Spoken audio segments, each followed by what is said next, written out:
صحابی رسول حضرت ابو ذر غفاری رضی اللہ تعالی عنہ خدمت رسول اکرم صلی اللہ علیہ وآلہ وسلم میں حاضر ہوئے۔ سلام کے بعد عرض کی، اے اللہ کے رسول صلی اللہ علیہ وآلہ وسلم، میں جنگل میں اپنی بھیڑیں چرا رہا تھا۔ جب نماز کا وقت ہوا تو میں نماز پڑھنے لگا۔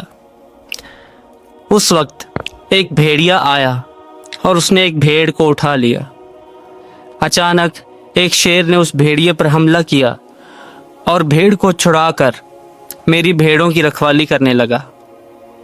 جب میں نماز سے فارغ ہوا تو شیر نے مجھ سے کہا، اے ابو ذر، ابھی جاؤ اور رسول خدا صلی اللہ علیہ وآلہ وسلم کی زیارت کر آؤ۔ آپ کی بھیڑوں کی حفاظت میں خود کر رہا ہوں۔ رسول اکرم صلی اللہ علیہ وآلہ وسلم نے مسکرا کر فرمایا، اے ابو ذر، یہ سب تمہارے ایمان کی بدولت ہے۔ اس کے بعد روایت بتاتی ہے کہ 20 منافقین نے کہا، ابو ذر ہمیں اپنی بڑائی بیان کرتا ہے، چلو آج جنگل میں جا کر ابو ذر کی بھیڑیں چراتے ہیں۔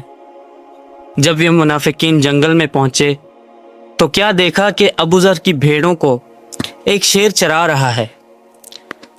جو بھی بھیڑ ریوڑ سے الگ ہو جاتی ہے اسے شیر ہنکار کر ریوڑ میں لے آتا ہے۔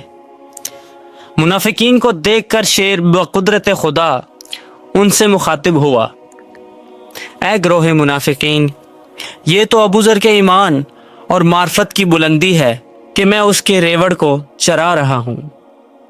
یاد رکھو، اگر ابو ذر ہمیں حکم دیں کہ ان منافقوں کو پکڑ لو تو خدا کی قسم ایک لمحے میں تم سب کو اس طرح نگل جاؤں گا جس طرح دور موسیٰ علیہ السلام میں قالین کے شیر نے جادوگروں کے اژدہے کو نگل لیا تھا۔